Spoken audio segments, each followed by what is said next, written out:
أعوذ بالله من الشيطان الرجيم.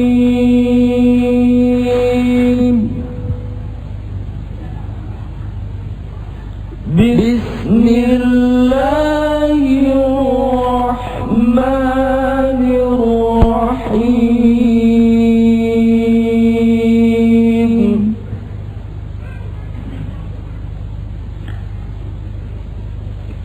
وما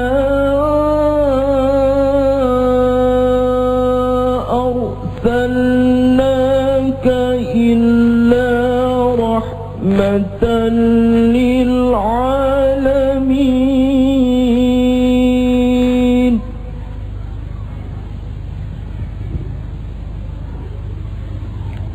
قل إنما يوحى إلي أنما إلهكم إله واحد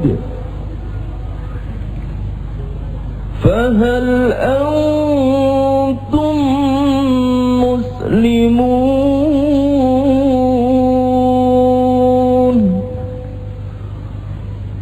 فإن تولوا فقل آذنتكم على سواء وإن أدري أقريب أم بعيد ما توعدون.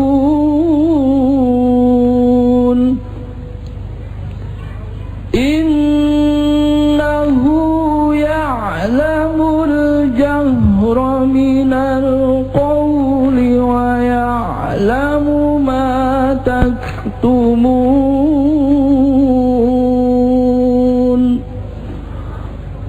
صدق الله العظيم.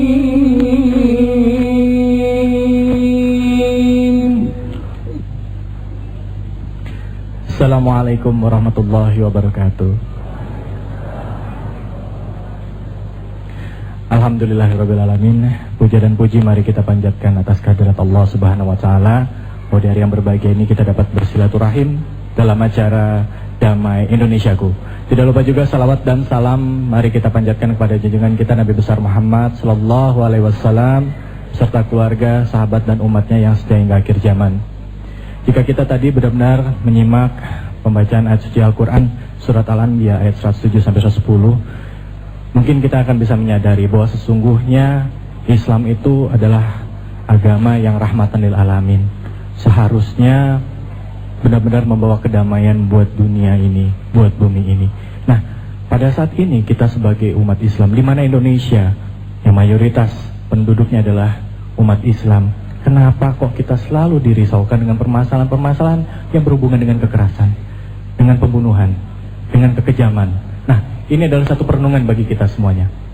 Tepat sekali rasanya jika kesempatan kali ini kami Damai Indonesiaku mengangkat tema yaitu Islam dalam semangat berkebangsaan. Dan pada kesempatan kali ini insya Allah nanti kita akan mendengarkan tausiah dari Kiai Haji Zainuddin MZ. Buat Anda yang ingin bergabung bersama kami, Anda juga bisa bergabung melalui nomor telepon kami di 0217869275. Ya pemirsa, disiarkan langsung dari Masjid Al-Munawarah, Komplek Pesantren Ciganjur.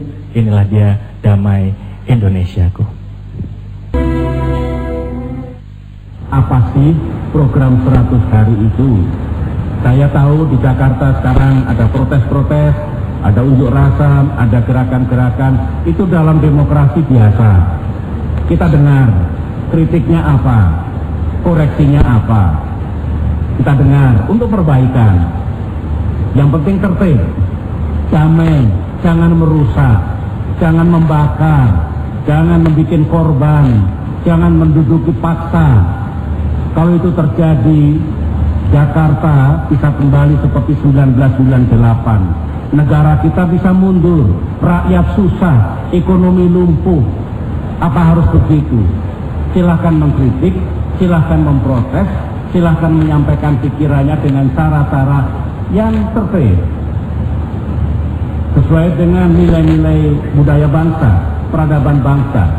Itulah yang kita harapkan. Demokrasi bukan berarti kebebasan tanpa batas, bisa berbuat apa saja, memaki, mengancam, merusak, membunuh dan sebagainya. Itu bukan demokrasi, itu kejahatan.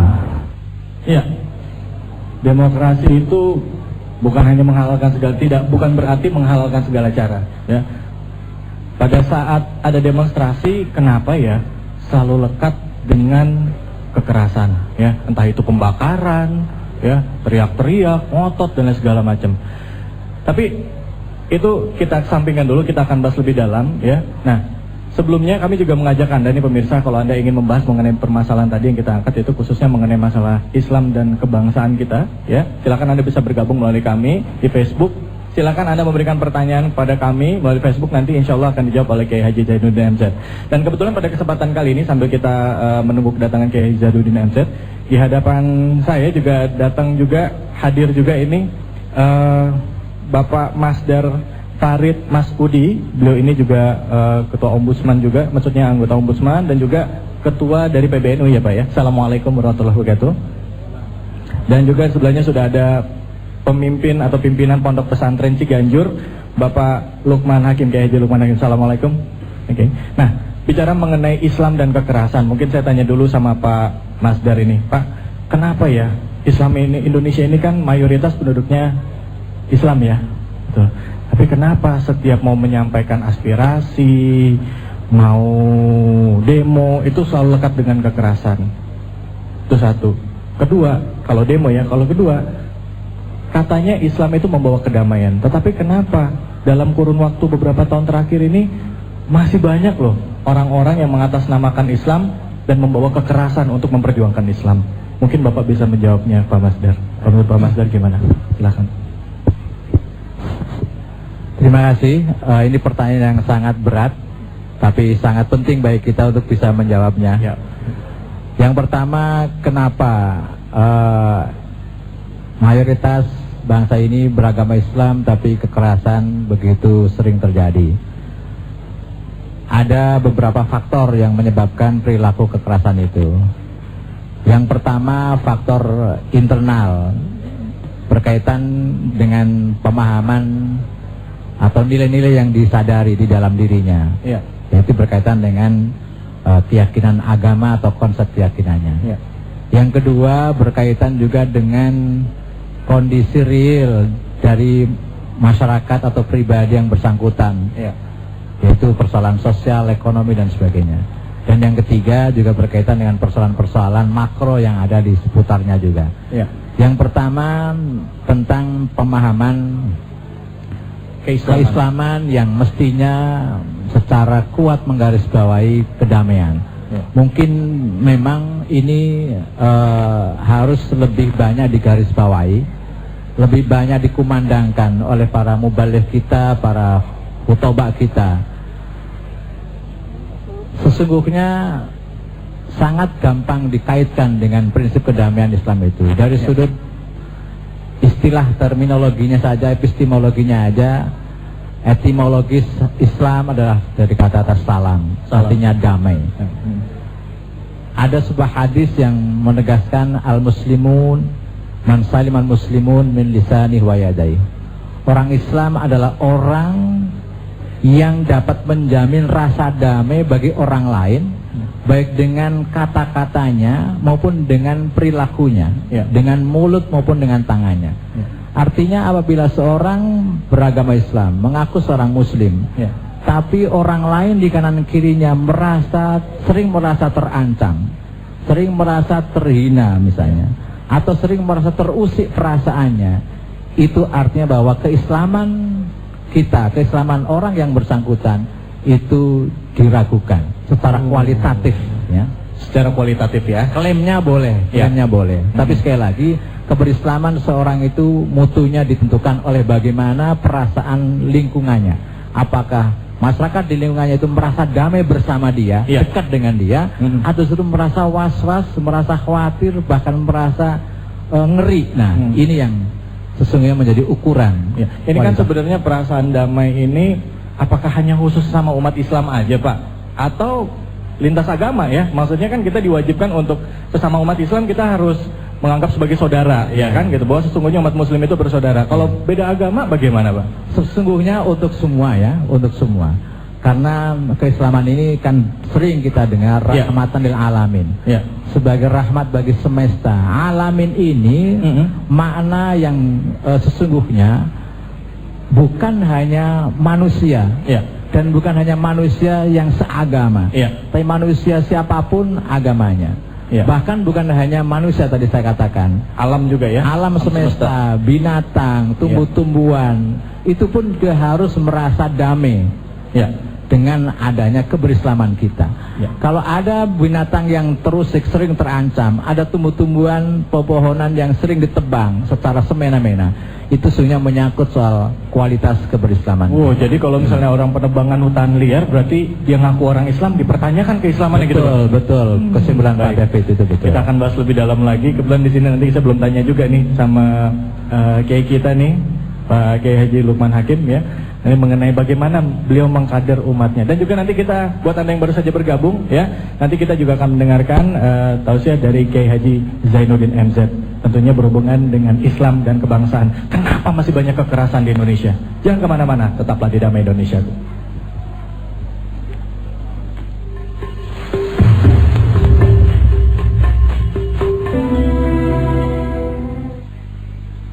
Alhamdulillahirrabbilalamin. Pemirsa, kita kembali lagi di Damai Indonesiaku, yang kali ini disiarkan langsung dari Masjid Al-Munawwaroh Ciganjur. Buat Anda yang masih bingung, kalau Anda mau datang ke sini, masjidnya di mana? Itu dekat sekali dengan kediaman Gus Dur ya.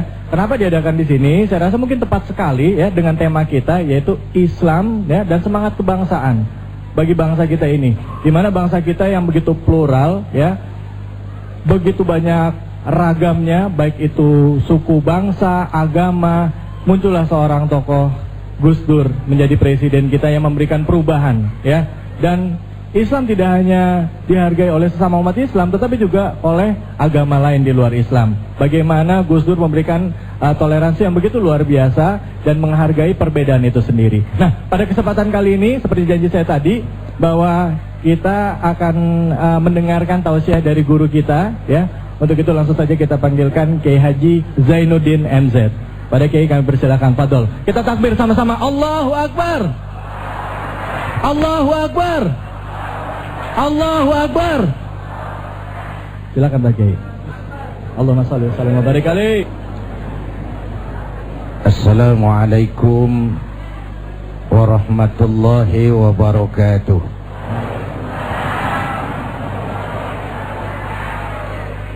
Para ulama yang saya muliakan, Pak Master dari PBNU yang saya hormati, bapak-bapak, ibu-ibu, segenap pemirsa TV One di seluruh tanah air yang saya cintai. Kita Fatihah dulu ya, khusus buat Almarhumlah Kiai Haji Abdurrahman Wahid.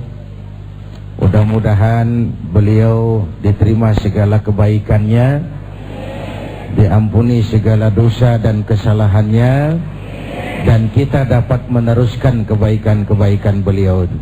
Ala hadhihi niyyah wa ila hadratin Nabi. Al-Fatihah.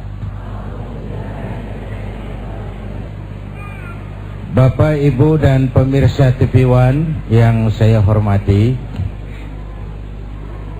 banyak kebaikan-kebaikan, jasa dan perjuangan yang telah diwariskan oleh guru bangsa Gus Dur kepada kita semua. Mulai dari berjuang menegakkan demokrasi sampai kepada menerjemahkan apa yang jadi tema pengajian kita kali ini, Islam sebagai rahmatan lil. alamin. Dalam berjuang menegakkan demokrasi, beliau bersama teman-teman membangun Fordem, Forum Demokrasi, sebuah lembaga bukan hanya bisa harus kita lihat dari ide yang diusungnya, tetapi juga situasi pada saat itu dibangun. Kalau orang kayak saya teriak-teriak berantas korupsi, ganyang korupsi, itu sih nggak istimewa, karena saya nggak punya kesempatan untuk korupsi. Kalau sekarang orang teriak-teriak demokrasi, memang iklimnya sudah menunjang. Tapi pada saat beliau al-maghfurlah membangun forum demokrasi, suasana sangat otoriter. Punya keberanian moral, punya nyali. Konsep saja bagus, kalau nggak punya nyali kan percuma juga. Punya nyali. Ketika beliau jadi presiden, demokrasi terus dikembangkan. Beliaulah yang menghapus dui fungsi TNI.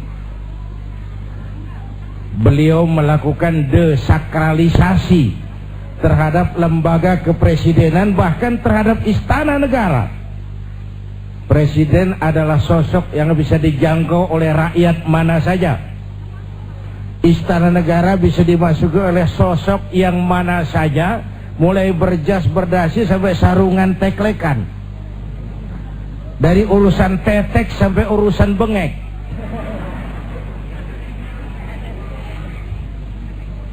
Kehebatan istana negara itu bukan karena dipagar tinggi biayanya 20 miliar, bukan. Tapi karena dia aspiratif, dia menampung, dia mau menjadi lembaga yang mewakili kepentingan rakyat banyak.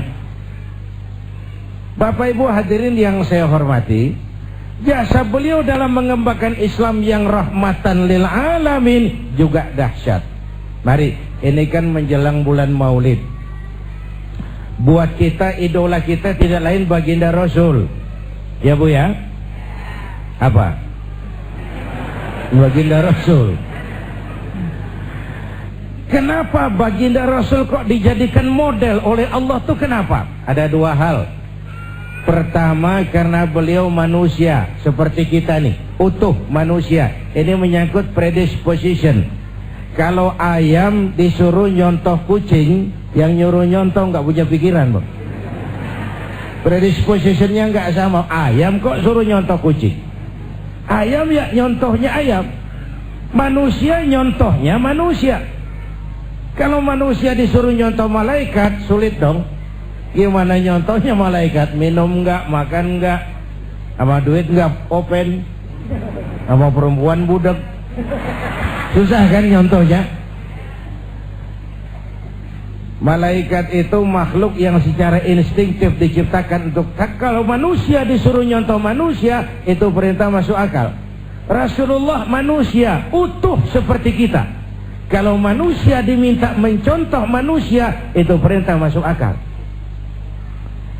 Cuma walaupun manusia, beliau itu basyarun la kal basyari. Manusia memang, tapi nggak seperti manusia pada umumnya. Di situ letak uswahnya.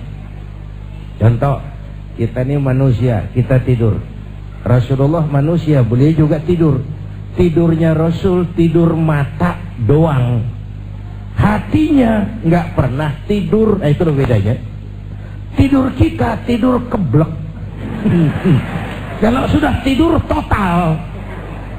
Rasul tidur mata, hatinya nggak pernah tidur. Basyarun la kal basyar.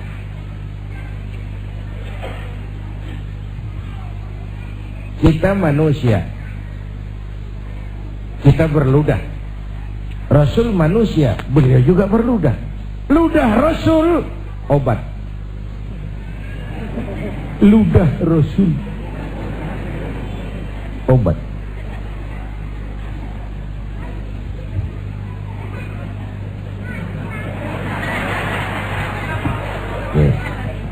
Di Goa Thur, Sayyidina Abu Bakar turun duluan bersihin goa.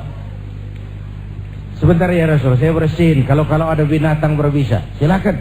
Turun Sayyidina Abu Bakar bersihin goa. Betul, tangannya digigit kalajengking, Pak. Sakit, ngebet, bengkak. Kalajengking Arab. Ya memang di Arab kejadian itu. Ya udah dengerin aja, kenapa sih? Ditahan saja oleh beliau. Sudah, ya Rasul silakan turun. Lama-lama di goa kelihatan juga tuh Sayyidina Abu Bakar pucat mukanya. Mabaluka ya Abu Bakar. Abu Bakar, kenapa kamu pucat? Enggak. Berat meninggalkan Mekah? Enggak. Malas hijrah ke Madinah? Enggak ya Rasul. Khawatir dikejar Quraisy? Orang kata enggak. Kenapa mukamu pucat? Tangan digigit kalajengking. Kenapa kau ngomong dari tadi? Saya enggak mau nyusahin hati Tuhan ya Rasul, biarlah saya tahu. Kau siniin tanganmu. Diambil sama baginda Rasul. Bismillahirrahmanirrahim. Diludahin, sembuh, ringkas saat itu juga. Ludah Rasul. Coba kita yang ngeludahin, bikin bengkak urusan, bukan bikin sembuh.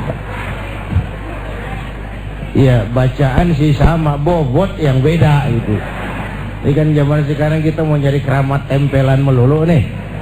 Bacaan sih sama, bobot yang beda.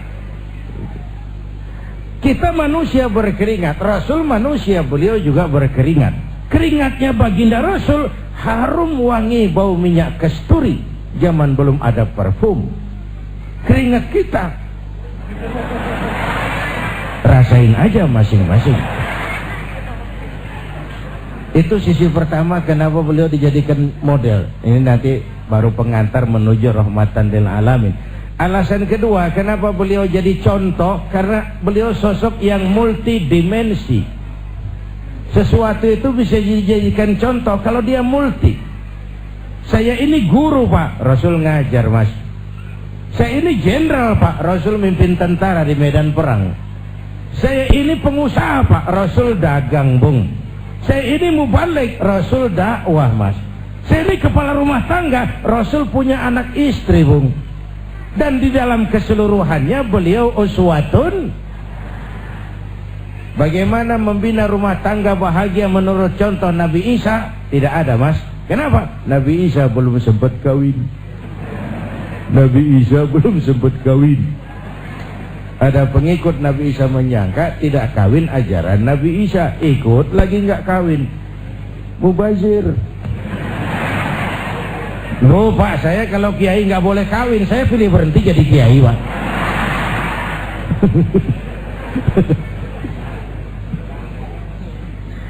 Bapak Ibu hadirin yang saya hormati, dan Imam Busairi malah menggambarkan begini, ka'annahu wa huwa fardun fi jalalatihi fi askarin hina talqahu wa fi hasam.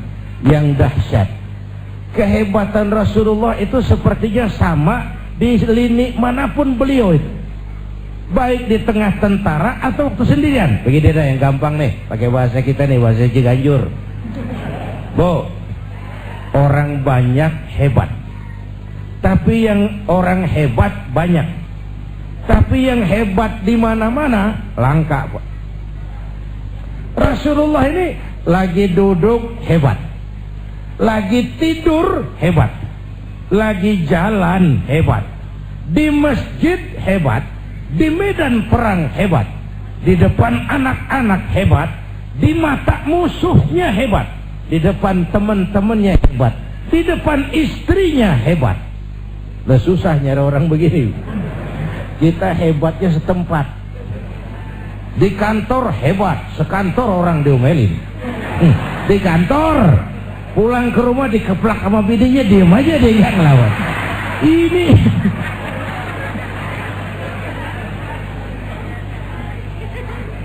Ini di depan istrinya dia nggak hebat. Bapak Ibu hadirin yang saya hormati, nah beliau ini diutus rahmatan lil alamin, sebagai rahmah bagi semesta alam. Ini kan akhlak itu kan ada 3 bagian. Akhlak kepada Allah, akhlak kepada sesama, akhlak kepada makhluk Allah di luar manusia, alam semesta. Ini untuk lebih memberikan gambaran tentang rahmatan lil alamin. Akhlak kepada sesama, akhlak manusia kepada Allah. Ini yang pertama, tugas Nabi. Bu, memperbaiki akhlak kepada Allah. Sebelum beliau datang, manusia nggak punya akhlak kepada Allah. Pohon disembah, gunung disembah, ya Bu ya. Bu, sekarang juga nih zaman kita akhlak kepada Allah sering lentur dan luntur. Lentur dan luntur. Akhlak kepada Allah mulai goyah. Apalagi sekarang nih istilahnya abad entertain. Kiai sama dukun tipis bedanya sekarang. Bener-bener. Bu, akhlak kepada Allah mulai bergeser. Ketika miskin kita hamba Allah, setelah kaya kita pindah jadi hamba harta. Ya Bu ya. Hamba Allah itu kalau keluar dari pengakuan Allah itu mahal. Tapi kalau keluar dari mulut kita itu murah. Kenapa murah? Ngaku. Orang ngaku boleh-boleh saja toh. Saya hamba Allah. Kata siapa? Kata saya. Apa Allah mengakui saya sebagai hambanya? Itu yang saya belum tahu. Bu, Ibu kenal sama Presiden SBY? Presiden SBY kenal sama Ibu? Ngaku loh. Ngaku. Orang ngaku sih boleh-boleh saja. Cuma diakui apa tidak itu soal lain. Ya. Baik, terima kasih Pak Kiai. Nanti kita akan lanjutkan lagi perbincangannya, seru sekali ya. Ini semua mungkin jadi satu pertanyaan juga bagi kita semua. Apakah ini juga salah satu penyebab mulai hilangnya karakter bangsa kita, khususnya karakter umat muslim di negara kita tercinta ini? Jangan kemana-mana, tetaplah di Damai Indonesiaku.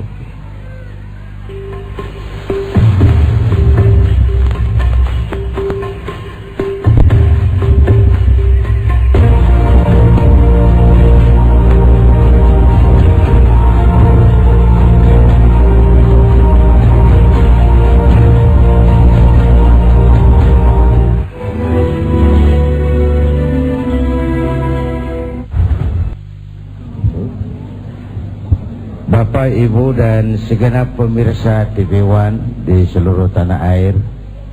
Mohon maaf Pak Wali Kota Depok, agak kehalingan tadi, jadi nggak kelihatan. Bapak Ibu hadirin yang saya hormati,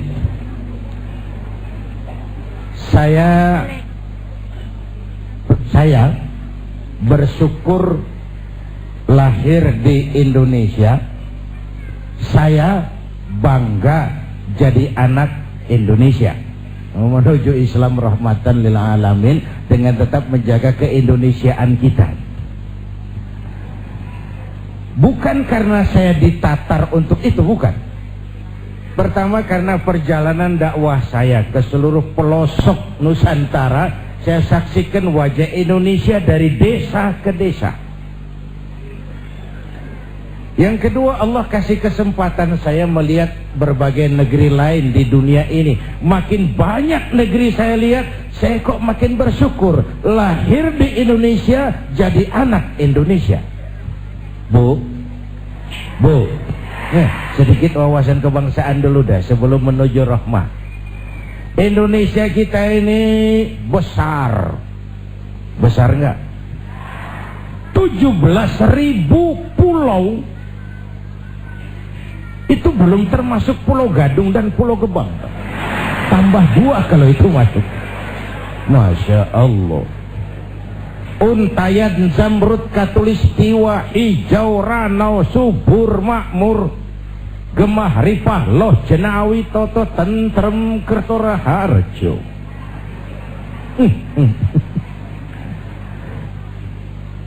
Besar. buminya subur. Di atas perut bumi Indonesia segala tanaman hidup. Di bawah perut buminya ada gas. Ya Bu? Ada minyak. Ada lumpur. Ada batu bara. Lautnya kaya, hutannya kaya. Bu, ini titipan Allah kepada kita, orang Indonesia, rakyat Indonesia. Kekayaan negeri ini dikuasai oleh negara, itu sudah betul. Tapi harus digunakan bagi sebesar-besar kemakmuran rakyat. Itu amanat pasal 33. Itulah sebabnya kita perlu membangun kebersamaan. Bu, kita ini sudah diajarkan oleh masjid bagaimana menata masyarakat yang baik, memelihara kemajmukan. Coba masyarakat masjid. Pertama, siapapun masuk masjid copot sendal, buka sepatu. Benar itu?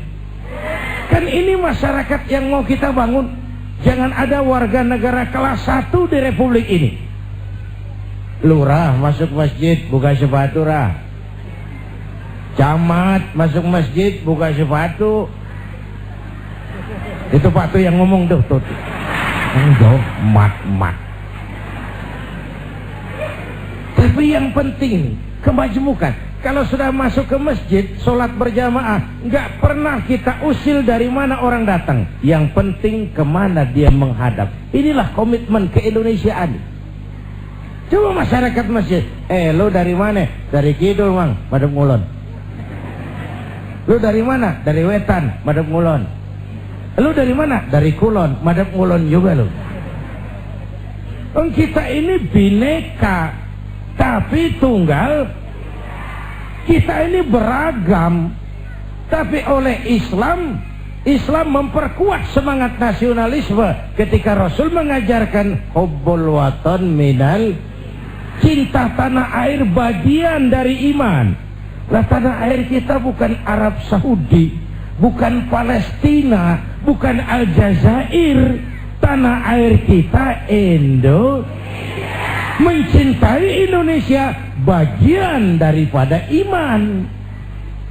Saya belum pernah melihat suatu agama mengajarkan begini luhur. Cinta tanah air bagian daripada iman. Bagaimana agama mendorong mengentalnya semangat nasionalisme.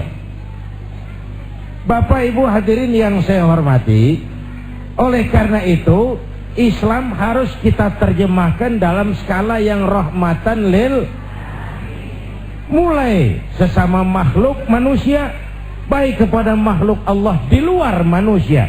Sekarang ini kan alam kurang ramah dengan kita karena kita juga tidak ramah kepada alam. Bu, yang gampang deh nih, bentar ya pakai bahasa Ciganjur, Bu.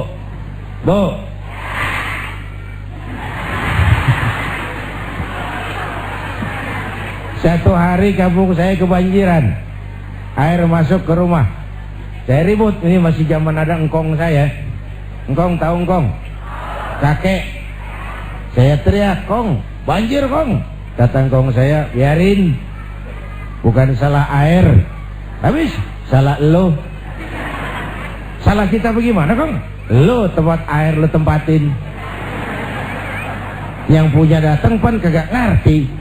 Tempat gua di sini kenapa ada lo? Bu, engkong saya nggak makan bangku sekolahan, tapi wise. Berpikir pada tatanan keseimbangan. Air kan bukan musuh, air pan teman. Teman kan kudu punya tempat. Nah kalau tempatnya kagak punya, apa dia nggak ngayap masuk ke rumah kita? Air kasih tempat. Oke, baik Pak Kiai. Nanti kita akan lanjutkan lagi Pak Kiai. Sepertinya ini sudah ada yang bergabung sama kami melalui interaktif, ingin bertanya sama Pak Kiai seputar dengan tema kita kali ini. Halo, assalamualaikum. Assalamualaikum warahmatullahi wabarakatuh. Ya, Ibu siapa di mana ini, Bu? Dengan Ibu Ritonga, saya di Pulau Mas, Jakarta Timur. Ibu Ritonga, Pulau Mas, Jakarta Timur. Silakan Ibu, pertanyaannya apa, Ibu? Terima kasih. Assalamualaikum Ustaz. saya mau bertanya begini terkait dengan baginda Rasulullah.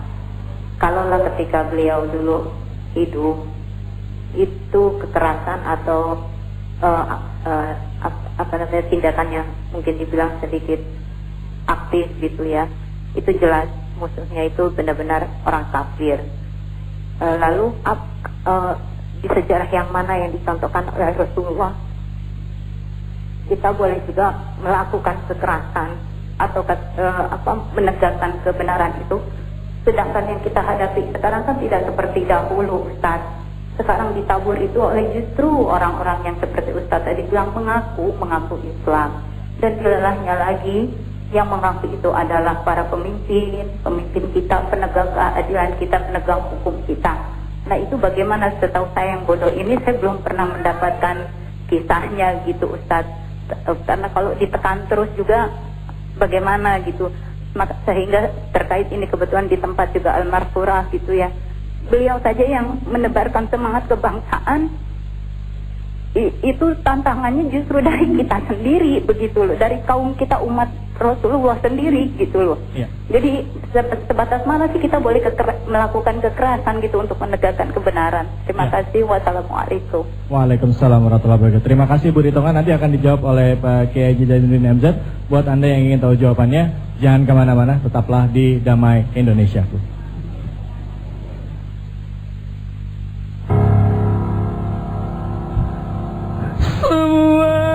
Terserah padamu, aku begini adanya. Ku hormati keputusanmu, apapun yang akan kau katakan.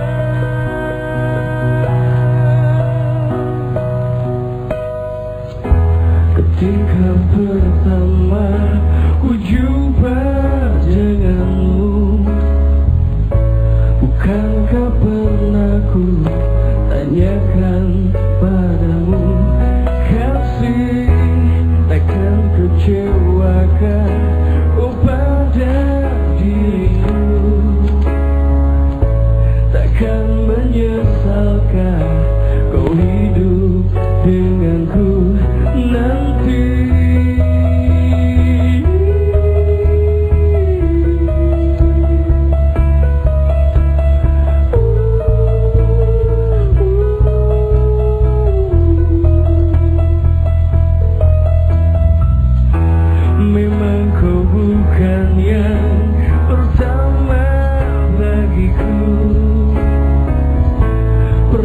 Satu hati mengisi hidupku dulu, dan kini semua kau katakan padamu. Jangan ada dusta di antara kita, kasih.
Ketua Mahkamah Konstitusi Mahfud MD mengatakan proses pemakzulan presiden tidaklah mudah.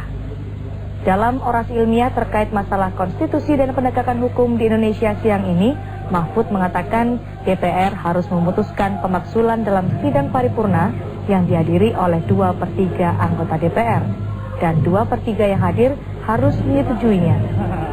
Kemudian pemaksulan itu harus diserahkan kepada Mahkamah Konstitusi. Dalam hal ini, MK bertugas memberi penilaian hukum. Jika para hakim konstitusi berpendapat presiden melanggar hukum, maka hal itu akan diputuskan oleh MK.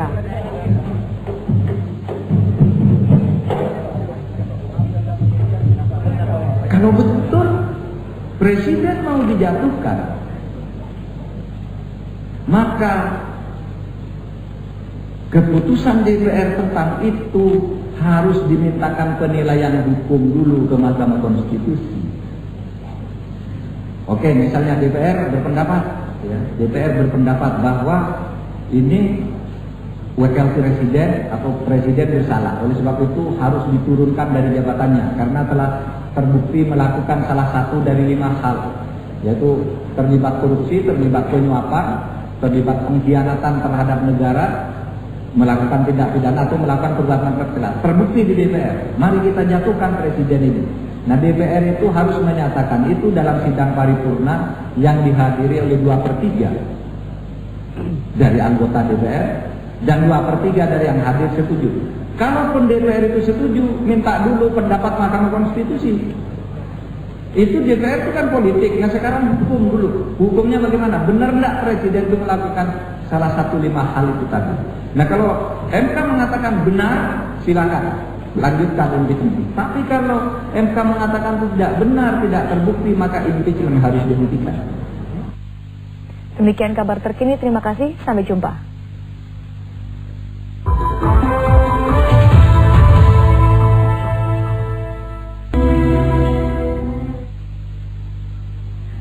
Alhamdulillahirrabbilalamin, pemirsa TV One dimanapun saja Anda berada, kita kembali lagi di Damai Indonesiaku, Islam dan Semangat Kebangsaan. Ya, ini adalah satu judul yang kami angkat. Memang walaupun tadi saya sempat lihat dari Facebook kami, ya, Facebook Damai Indonesiaku, ada juga yang tidak setuju dengan tema tersebut.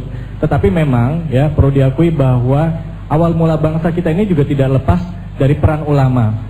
Di mana pergerakan pemberontakan pada zaman VOC itu pun juga dilakukan oleh para ulama-ulama kita dan juga para tokoh-tokoh Islam. Contohnya misalnya Sumatera Barat, ya, ada Imam Bonjol, terus ada Pangeran Diponegoro, terus juga masih ada lagi Sultan Babulah dan lain sebagainya. Nah, ini menarik sekali, ya, karena bicara mengenai perjuangan Islam seperti yang ditanyakan oleh Ibu Ritonga tadi kepada Pak Kiai, ya. Kita mempelajari bahwa Rasul sendiri dalam perjuangan, dalam peperangan juga ada kalanya melakukan kekerasan. Cuman kekerasannya seperti apa? Apakah betul kekerasannya itu menghalalkan segala cara, menghalalkan terjadinya pembunuhan? Atau memang betul, memang disahkan melakukan kekerasan dalam perjuangan Islam, Pak Kiai? Mungkin Pak Kiai bisa menjelaskan pertanyaan dari Ibu Ritonga tadi, Pak Kiai. Silakan Pak Kiai.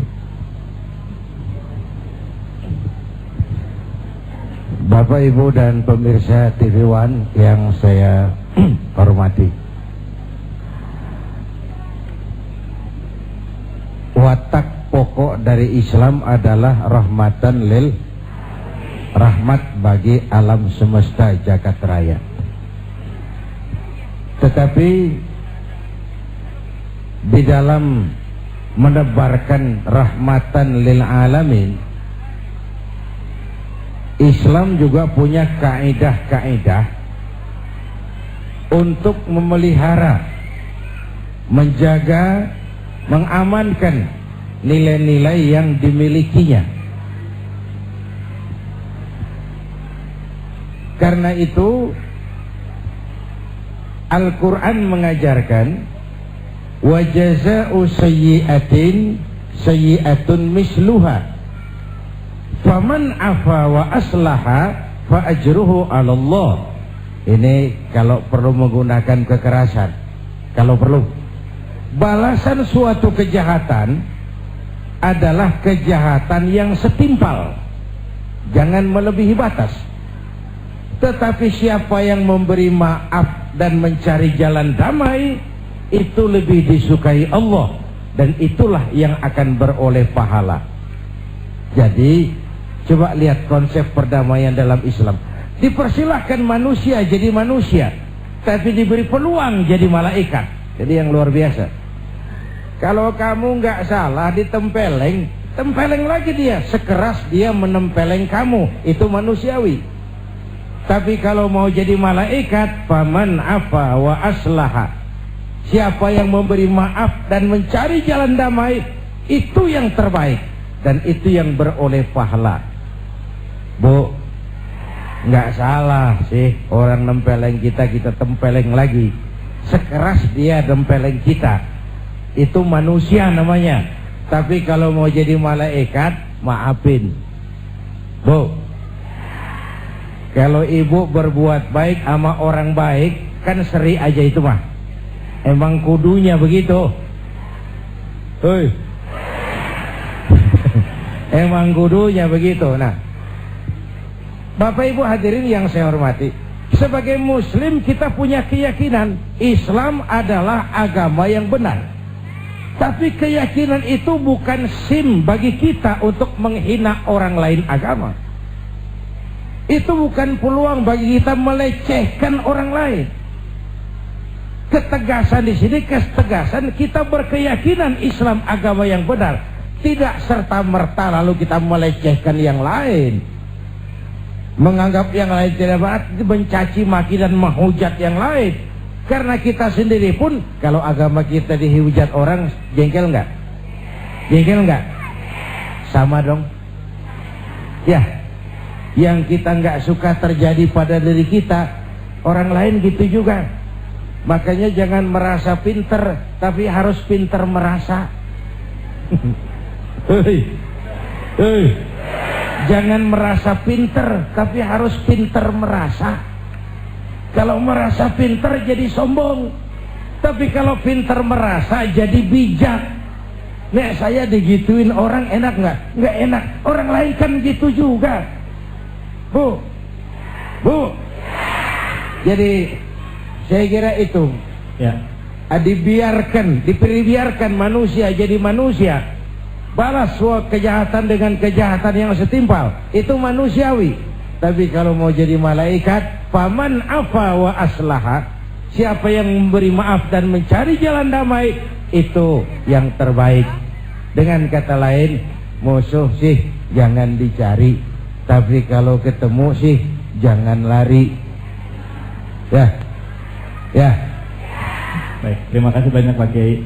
Ya, baik, kebetulan Pak Kiai mungkin bisa silakan duduk Pak Kiai. Kami persilakan duduk. Kebetulan di sini ibu-ibu, bapak-bapak, para hadirin ya, pemirsa TV One dimanapun saja Anda berada, hadir juga ya. Ada Bapak Wali Kota Depok ya, Bapak ada Nur Mahmudi Ismail di sini, dan juga ada Mbak Yeni Wahid. Assalamualaikum Mbak Yeni. Ini memang khusus sekali Mbak Yeni, di mana kita hari ini hadir di daerah Ciganjur sebenarnya. Ini adalah untuk mengenang dan juga mengingat ketokohan seorang Gus Dur.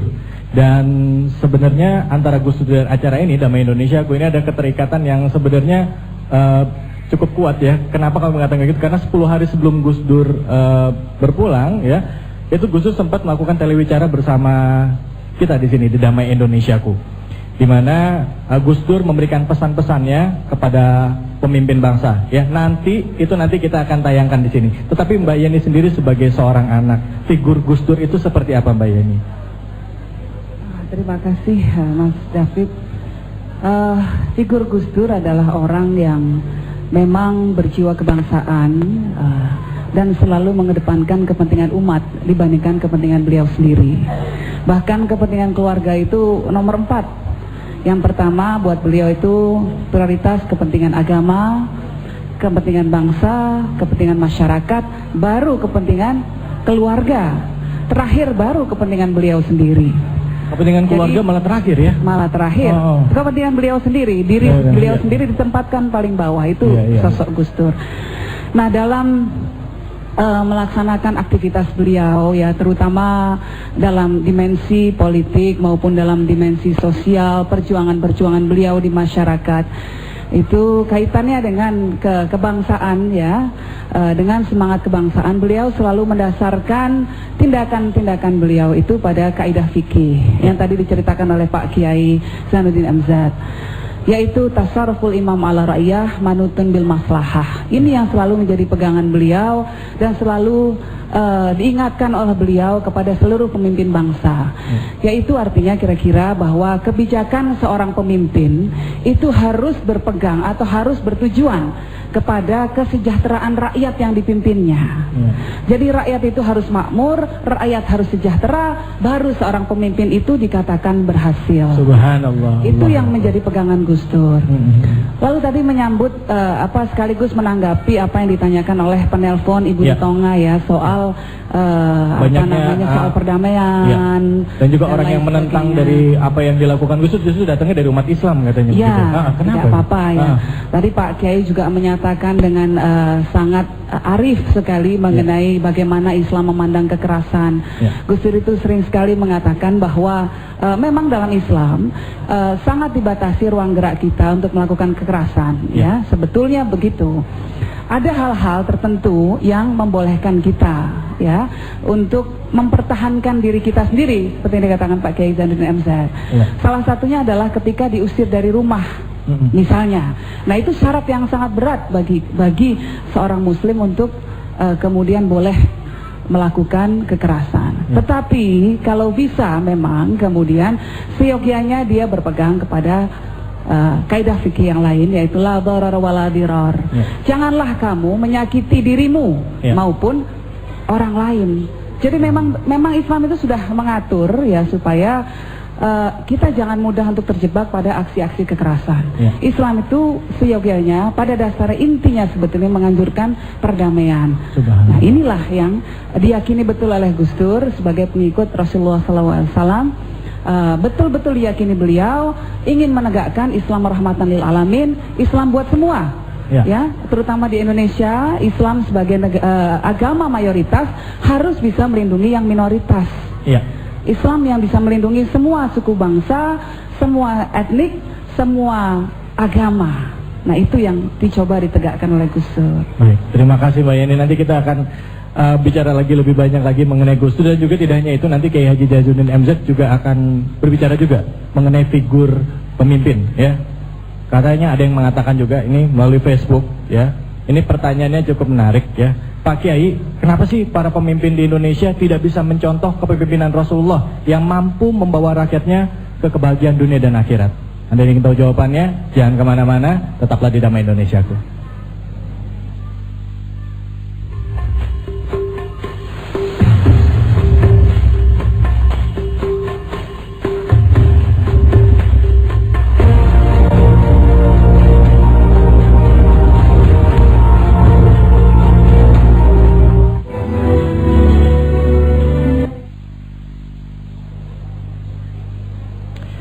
Ya, pemirsa TV One, memang menarik sekali ya jika kita bicara mengenai rahmatan lil alamin. Islam itu seharusnya membawa kedamaian di Indonesia. Tapi kenapa Indonesia ini kok nggak tentram-tentram, nggak damai-damai? Sampai ada kawan saya ini melalui Facebook Damai Indonesia aku mengatakan bahwa apa karena figur pemimpinnya kali? Karena pemimpin kita ini tidak bisa membawa kedamaian buat bangsa kita. Jadi tidak bisa memberikan contoh maksudnya. Apakah benar seperti itu? Nah, sebelum nanti kita masuk ke tausiah dari Pak Kiai, saya akan mengajak Anda ya untuk menyaksikan cuplikan tayangan Damai Indonesiaku pada tanggal 20 Desember 2009 yang waktu itu disiarkan secara langsung dari Pondok Pesantren Darul Mutakin Bogor.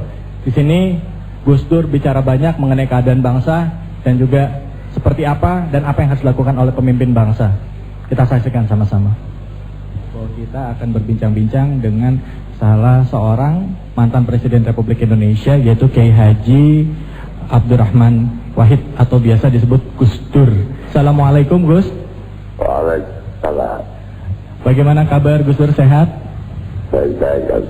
Alhamdulillah. Bagaimana Gus Dur pada saat memimpin bangsa ini sebagai Presiden Republik Indonesia dengan segala kemampuannya, haknya Presiden ya untuk bisa menentukan apa yang terbaik buat bangsa ini, tetapi Gus Dur akhirnya memilih untuk mengalah mengikuti keinginan rakyat. Kira-kira apa Gus Dur yang membuat Gus Dur mau melakukan hal itu Gus Dur?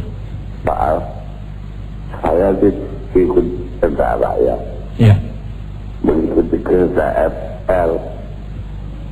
Kalau melihat keadaan saat ini di mana rakyat sudah banyak yang berteriak Gus tentang keadaan Indonesia yang sudah morat-marit ya.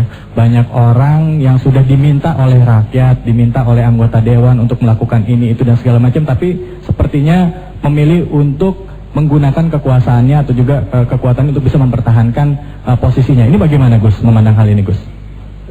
Proses belum berhenti. Proses belum berjalan, belum selesai apa belum berjalan dengan baik Gus? Ya, tahu proses Pak. Ini sebuah proses, ya.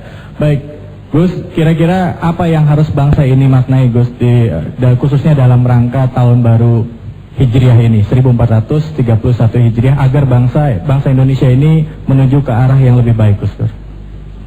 Kiri bisa membagi menjadi dua. Satu melihat contoh Rasulullah. Ya. Dari keadaan kita sendiri. Oh, dari diri kita sendiri, ya. Baik, Gus, yang terakhir Gus, kira-kira apa saran atau juga masukan bagi pemerintah saat ini agar bangsa Indonesia dan juga mungkin masukan juga buat kita semua yang menyaksikan acara Damai Indonesia ini agar bangsa kita benar-benar bisa keluar dari krisis nih, Gus? Ya, jujurlah. Jujur. Adillah. Ya, lalu peraturan hukum itu. Dan taat hukum, jujurlah dan adillah dan juga harus taat hukum. Terima kasih banyak Gus Dur. Semoga Gus Dur bisa. Waalaikumsalam warahmatullahi wabarakatuh. Subhanallah, kita tadi sudah menyaksikan potongan peristiwa ya pada saat kita melakukan live Damai Indonesiaku tanggal 20 Desember 2009 itu 10 hari sebelum Gus Dur wafat. Jujurlah, adillah dan taat hukum. Mbak Yeni mungkin bisa menanggapi Mbak Yeni sebelum nanti kita kembali lagi ke Pak Kiai. Silakan Mbak Yeni. Ya, memang saya ingat satu peristiwa ya yang sangat membekas dalam diri saya. Ketika beliau dulu proses dilengserkan, kemudian banyak sekali para pengikut Gus Dur lah katakanlah ya datang semua ke Jakarta.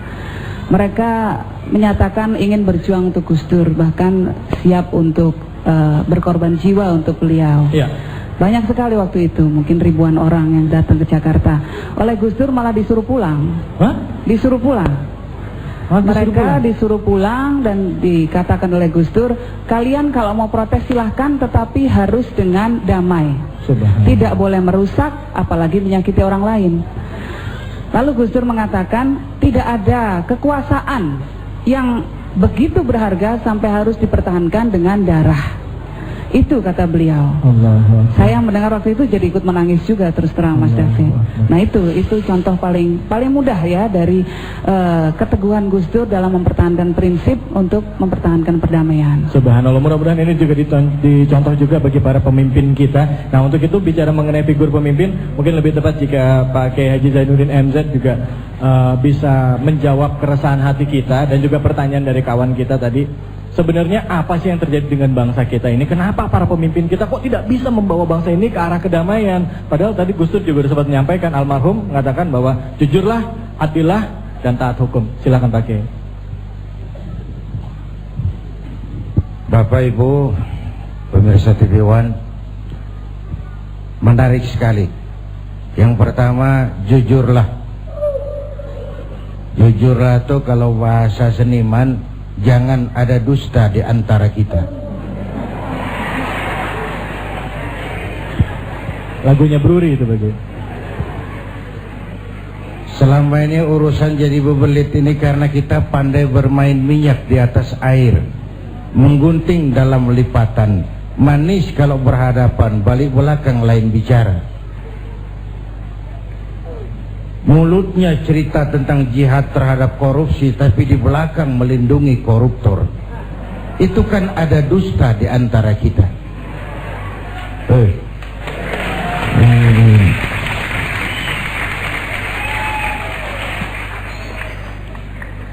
Sederhana pesan Gus Dur, jujur. Dan kejujuran itu dimulai dari diri sendiri. Rasul mengajarkan ana awwalu wajibin ala ma amartukum bih. Apapun yang aku perintahkan kepadamu, aku pelaksana pertamanya. Maka perintahnya berwibawa, ajarannya diikuti orang karena beliau menggunakan prinsip ini. Lidahnya adalah hatinya, ucapannya adalah perbuatannya. Orang ikut tidak ragu-ragu. Tidak ada yang disembunyikan oleh baginda Rasul. Beliau bukan tokoh yang piawai membangun pencitraan, tidak. Beliau tokoh yang jujurlah apa adanya. Itu yang saya katakan tadi, desakralisasi lembaga kepresidenan. Presiden bisa dijangkau siapa saja. Desakralisasi istana negara, istana bisa dimasuki oleh rakyat yang bagaimanapun saja. Ya Bu? Bu? Jujurlah. Satu. Yang kedua apa? Adil. Adil. Bersikap adil, terutama kepada diri sendiri. Bapak Ibu hadirin yang saya hormati, rakyat merasa selama ini keadilan itu mahal.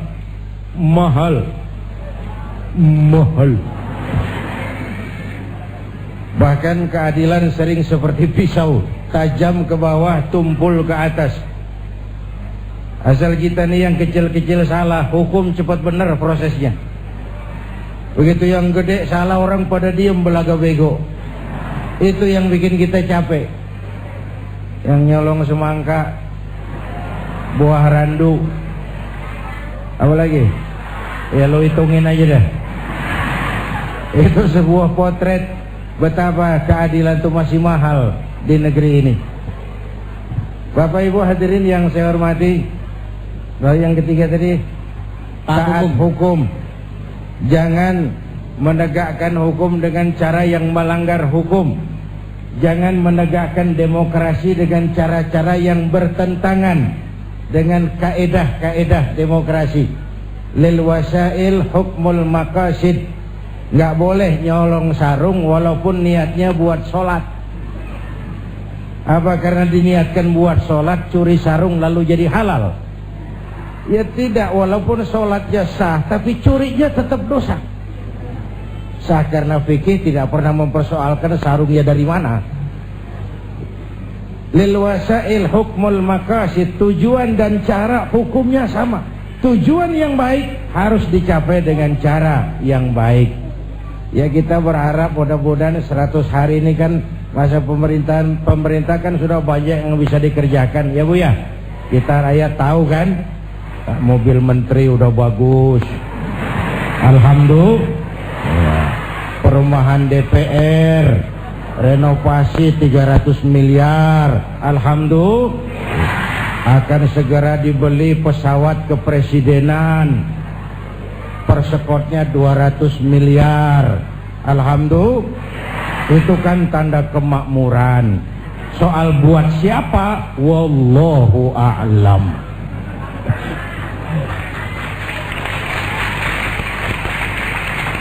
Saya nggak bisa bicara banyak mengenai hal ini, tetapi ini satu renungan buat kita semua ya. Sebelum itu, ini bicara mengenai masalah kepemimpinan seperti yang tadi disampaikan oleh Pak Kiai tadi ya.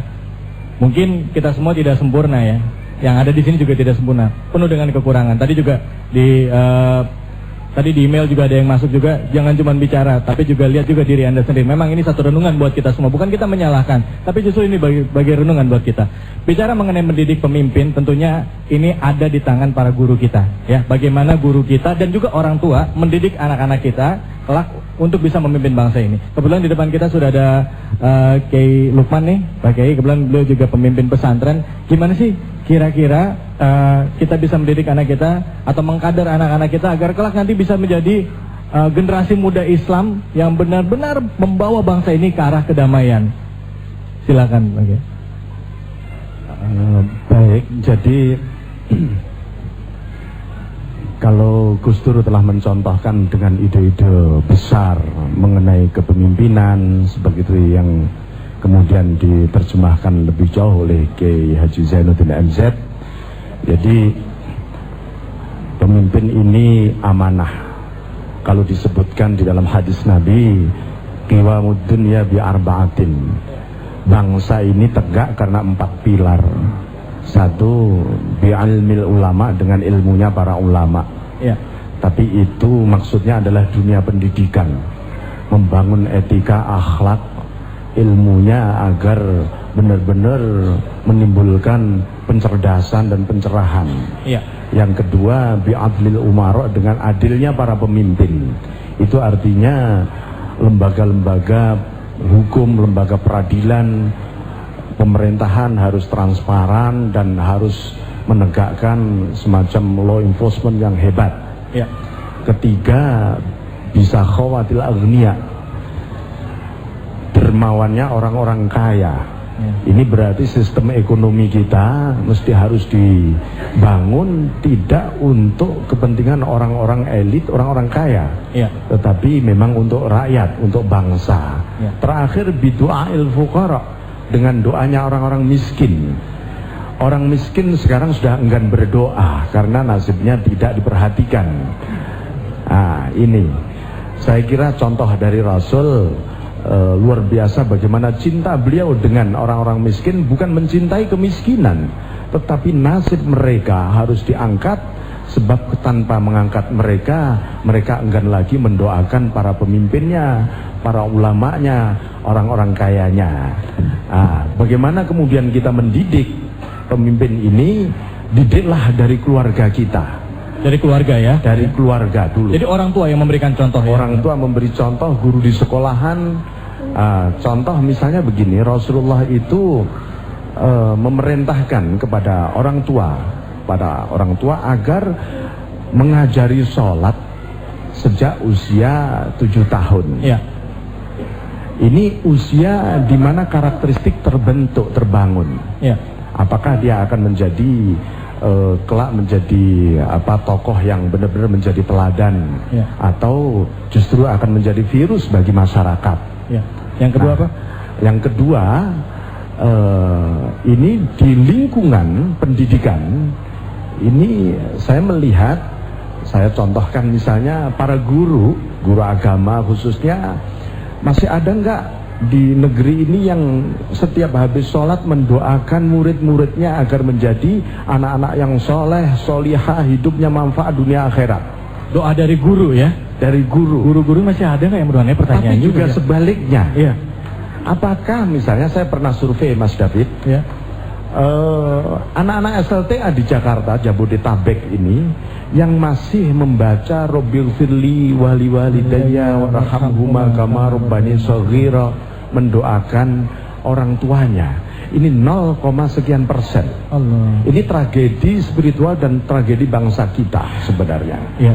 Nah, ini dari sini barangkali nanti kita akan mengenal bahwa pluralitas yang dibangun, ide-ide besarnya oleh Gus Dur misalnya, dengan di Al-Quran disebut lita'arofu, ya, lita'arofu, saling berta'aruf ini bukan sekadar mengenal, saling kenal mengenal, tapi saling menularkan ilmu pengetahuan, saling menularkan nilai-nilai kebajikan, saling menularkan khazanah kepribadian masing-masing agar lebih transformatif. Dan satu hal, saling mengenalkan makrifat kepada Allah Subhanahu wa taala. Sebenarnya ini yang termasuk di dalam ta'aruf itu tadi. Jadi ini sebenarnya berproses ya Pak ya? Ya. Berproses ya. Mungkin ini kembali lagi seperti di awal dikatakan bahwa sebenarnya kita harus benar-benar memaknai Islam sendiri ya. Esensi dasarnya itu adalah rahmatan lil alamin. Indikatornya Pak, seperti Bapak katakan tadi, kalau ajaran Islam itu masih membawa kekerasan, berarti ada yang salah ya Pak ya? Betul ya Pak ya? Cara pandang yang cara pandang yang salah ya Pak ya? Satu hal, Nabi itu tidak pernah berperang atas dasar perbedaan akidah, perbedaan suku, perbedaan pendapat. Tidak pernah. Tidak pernah. Rasulullah tidak pernah berperang karena perbedaan pendapat, perbedaan akidah, perbedaan suku dan lain sebagainya. Ya. Mudah-mudahan ini bisa dipahami oleh kita semua. Kita akan lanjutkan lagi perbincangan kita. Tetaplah di Damai Indonesiaku. Terima kasih Pak.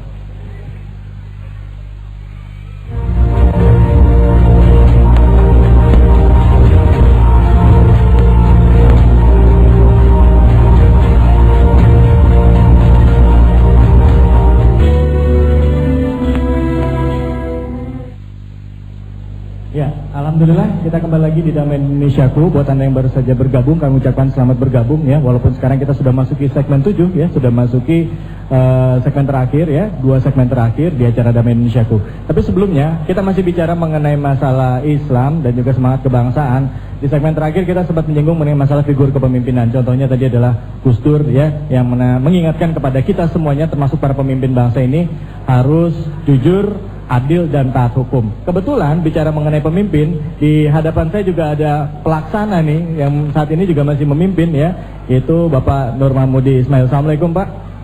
Ya, Bapak mungkin bisa bicara mengenai masalah pemimpin sedikit Pak. Silakan Pak.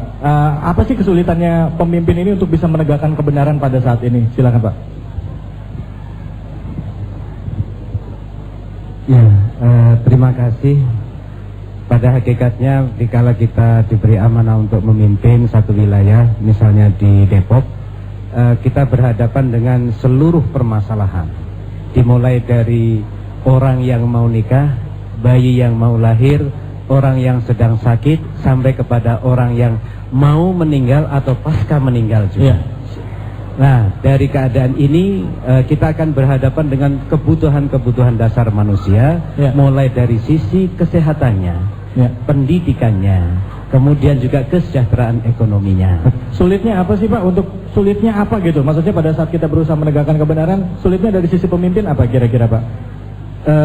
Kalau ditanya sulitnya sebenarnya adalah memulai dari diri sendiri. Nah, memulai dari sendiri sudah ada contoh ya Pak ya, panutan gitu ya. Oke, baik, ini jadi satu catatan buat kita semua. Kenapa saya tanyakan begini ya? Karena dari tadi kita melihatnya dari sudut pandang rakyat, tapi dari sudut pandang pemimpin nggak ada, ya kan? Nah, ini satu teguran buat kita semua dan juga renungan untuk kita semua dan juga bagi para pemimpin untuk memulai dari diri sendiri, termasuk diri kita, ya, tidak hanya menyalahkan orang lain. Oke Pak Kiai, mungkin Pak Kiai bisa menanggapi Pak Kiai.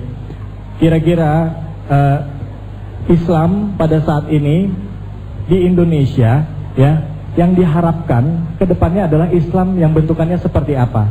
Bentuk pemahaman Islam seperti apa yang diharapkan bisa difahami oleh rakyat Indonesia mayoritas adalah umat Islam. Silakan Pak Kiai. Ya. Bapak Ibu hadirin, saya mulai dulu dengan masalah pemimpin. Buat kita yang suka ngaji, fikih udah ngajarin sebenarnya ya. Kalau cari imam tuh syarat pertamanya a'lamuhum. Orang yang paling alim di kampungmu siapa? Pilih jadi imam. Yang paling alim, bukan yang paling tua. Paling alim. Artinya apa dalam konteks berbangsa? Yang paling tahu urusan, lalu bisa cari jalan keluarnya. Kalau ada 2 orang alimnya sama, yang mana yang dipilih? Afsahuhum, yang lebih fasih lidahnya. Yang satu alim pelok, yang satu alim nggak pelok, yang nggak pelok jadi imam. Sebab nggak sah orang fasih bermakmum kepada imam pelok. Pak, ini imam pelok, makmum pelok semua. Sah, namanya kampung pelok, biarin, nggak apa-apa. Yang fasih itu dalam konteks berbangsa itu apa? Yang nyambung sama rakyatnya. Enak kalau punya imam nyambung sama makmum, ngikutnya ikhlas gitu. Rukuknya enak, sujudnya enak. Kenapa? Imam tahu benar keadaan makmum. Fasih itu nyambung, Bu. Makanya Rasul ajarkan, idza amma ahadukumun nas falyukhaffif. Kalau kamu jadi imam, ringankan sholatmu. Jangan terlalu panjang kalau jadi imam. Kenapa? Makmum gak sama kekuatannya. Ini makmum gak sama kekuatannya. Ada makmum yang tua rentak, diri aja udah gemeter. Ada makmum yang punya darah tinggi, kalau sujud kelamaan palanya sakit. Ada makmum yang udah janji habis sholat mau terima duit. Bayangin kalau imam kelamaan. Ini nggak fasih, nggak bisa tahu keadaan makmumnya. Bu, tahu persis keadaan rakyatnya. Jangan udah sholat isya berjamaah, rakaat pertama selesai Fatihah, Yasin. Ini imam nggak aspiratif ini. Makmum ikut sih ikut, tapi ngancem. Paling sekali ini gua sholat di sini. Besok nggak bakalan balik lagi. Tuh imam kayak begitu sekali doang dipilih. Bu, kalau fasihnya sama, yang mana yang diangkat, yang dipilih? Aktsaruhum sinnan, senioritas. Kalau lahirnya bareng, awaluhum hijratan. Ini dalam konteks yang lebih nasionalis, yang lebih Indonesia. Awaluhum hijratan, yang lebih dulu tinggal di situ. Ini kan dalam konteks pemahaman yang lebih berjiwa nasionalis, yang zahir batinnya Indonesia, bukan cuma orang Indonesia tapi ngagumi negeri lain.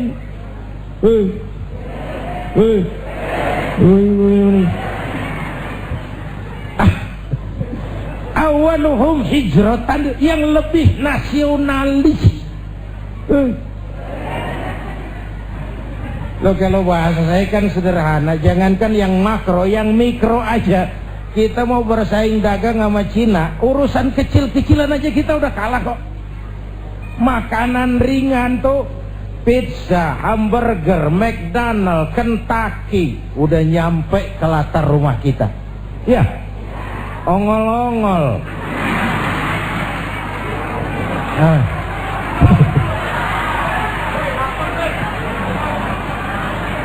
Janganlah bicara nasionalisme yang makro membumbung, yang mikro-mikro aja kita sendiri sudah lentur dan luntur. Jadi memang konteksnya cari pemimpin itu yang lebih nasionalis, awaluhum hijratan, yang lebih dulu tinggal di situ, dia lebih paham lingkungan.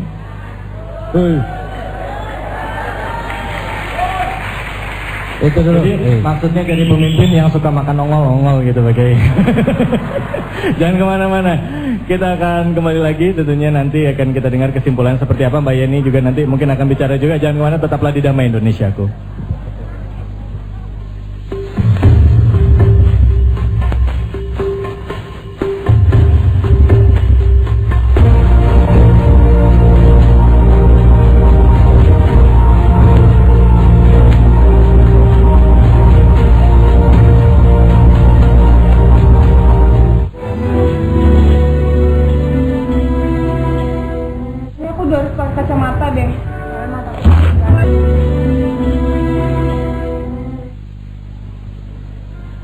Ya, memang cukup menarik sekali perbincangan kita, di mana tadi diawali dengan sebuah pertanyaan, ya. Katanya umat Islam Indonesia ini mayoritas penduduknya beragama Islam, dan kita semua sepaham bahwa Islam itu rahmatan lil alamin. Tapi kenapa faktanya negara kita kok tidak tentram-tentram? Permasalahan selalu saja muncul, bahkan selalu erat kaitannya dengan kekerasan. Tadi sudah mulai terjawab satu persatu, sudah mulai diurai dari mulai masalah diri kita sendiri, masalah kepemimpinan, termasuk juga 3 hal yang disampaikan oleh Gus Dur tadi, almarhum Gus Dur, yaitu mengenai masalah kejujuran, keadilan, dan taat hukum. Renungan untuk kita semuanya. Ya, sebelum kita tutup acara pada kesempatan kali ini, mungkin kami berikan kesempatan kepada Mbak Yeni, mungkin ada yang ingin disampaikan dari pihak keluarga. Silakan. Dalam kesempatan ini kami sekeluarga mengucapkan terima kasih yang sedalam-dalamnya kepada segenap bangsa Indonesia, masyarakat Indonesia yang tanpa henti mengirimkan doa serta simpati dan belasungkawa kepada kami sekeluarga atas kepergian Gus Dur. Dan kami berharap bahwa kita semua bisa melanjutkan cita-cita Gus Dur untuk mewujudkan Indonesia yang damai, Indonesia yang sejahtera, Indonesia yang melindungi semua warga bangsanya, Indonesia yang pemimpinnya adil dan jujur. Amin amin ya rabbal alamin. Saya kira itu. Terima kasih banyak Pak Yeni. Pak Kiai, di akhir acara mungkin Pak Kiai bisa menyimpulkan kira-kira apa yang harus kita lakukan Pak Kiai sebagai anak bangsa agar bangsa Indonesia ini benar-benar bisa, khususnya umat Islam, menerapkan ajaran Islam dalam kehidupan kita sehari-hari dan tercipta Islam dan juga bangsa kita yang rahmatan lil alamin. Silakan. Bapak, Ibu, dan pemirsa TV One di seluruh tanah air yang saya cintai, dari perbincangan kita hari ini, pertama bahwa kita mempunyai misi yang penting dalam hidup ini untuk mewujudkan Islam dalam wajah yang rahmatan lil alamin, sesuai dengan bidang dan kemampuan kita masing-masing.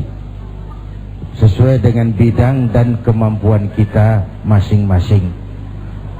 Oleh karena itu, mari kita mulai dari diri kita sendiri, mengembangkan akhlak yang baik, akhlak kepada Allah, akhlak kepada sesama manusia, dan akhlak kepada makhluk Allah yang lain di luar manusia.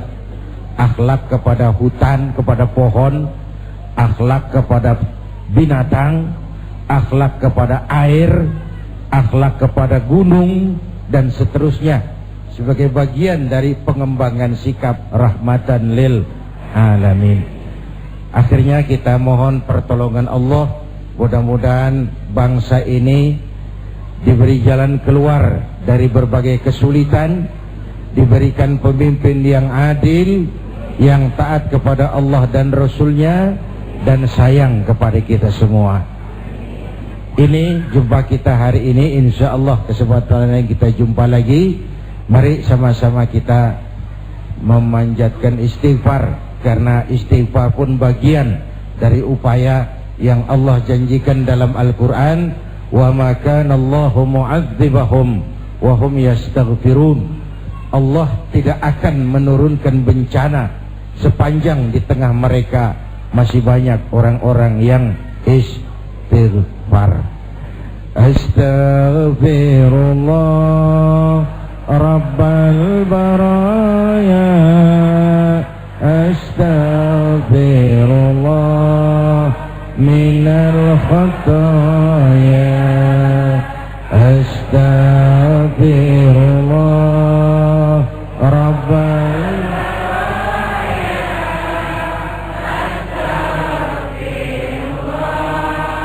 minal khataya, dalam surat Al-Hujurat ayat 13 Allah berfirman, hai manusia, sesungguhnya kami menciptakan kamu dari seorang laki-laki dan seorang perempuan, dan menjadikan kamu berbangsa-bangsa dan bersuku-suku supaya kamu saling kenal. Semangat berbangsa adalah hal yang utama dalam kehidupan berbangsa. Semoga kita senantiasa bisa menjaga persatuan dan kesatuan bangsa ini, agar bangsa Indonesia benar-benar bisa menjadi bangsa yang kuat dan bangsa yang kokoh. Terlebih dari itu semua, tentunya kita umat Islam mari kembali lagi mengkaji dan juga mempelajari agama Islam, agar Islam benar-benar menjadi rahmatan lil alamin, membawa kedamaian bagi seluruh alam semesta. Saya David Alik undur diri di hadapan Anda, dan terima kasih kami ucapkan pada keluarga besar almarhum Kiai Haji Abdurrahman Wahid.